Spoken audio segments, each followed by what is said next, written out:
Hi guys, അപ്പോൾ Thrissur recent ആയിട്ട് സ്റ്റുഡിയോയുടെ ഒരു പുതിയ ഔട്ട്ലെറ്റ് ഓപ്പൺ ആയിട്ടുണ്ട്. ഇത് ഏകദേശം തൃശ്ശൂർ KSRTC ബസ് സ്റ്റാൻഡിൻ്റെയും റൗണ്ടിൻ്റെയും നടുക്കിലായിട്ടാണ് ലൊക്കേഷൻ വരുന്നത്.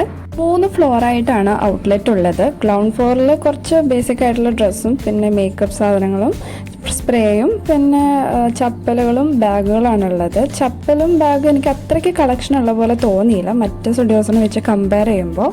ഫസ്റ്റ് ഫ്ലോറിൽ കിഡ് വെയേഴ്സും അതുപോലെ ലേഡീസ് വെയേഴ്സും ആയിരുന്നു. അത്യാവശ്യം കുഴപ്പമില്ലാത്ത കളക്ഷനായിരുന്നു. ലേഡീസ് വെയേഴ്സ് ആണെന്നുണ്ടെങ്കിലും സ്കേർട്ടും ചുരിദാർ കുർത്ത മോഡൽസും ഒക്കെ കുഴപ്പമില്ലാത്ത ഒരു കളക്ഷനായിട്ടാണ് എനിക്ക് തോന്നിയത്.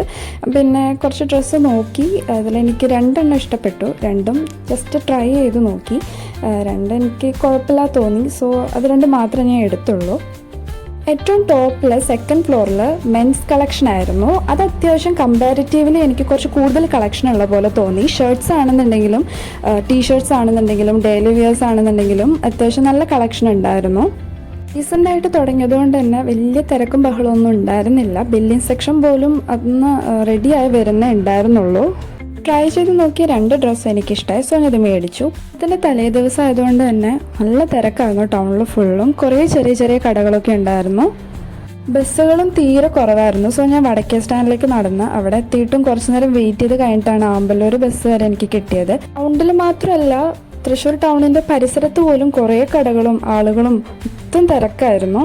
പിന്നെ ഞാൻ എൻ്റെ സ്റ്റോപ്പിലെത്തി. നല്ല ദാഹം ഉണ്ടായിരുന്നു. സോ ഞാൻ ഒരു ഉപ്പ് സോഡ മേടിച്ചു. ഈവനിങ് പർച്ചേസൊക്കെ കഴിഞ്ഞ് ഹോസ്റ്റലിലെത്തി. ഇന്നത്തെ ദിവസം ഒക്കേഷായിരുന്നു.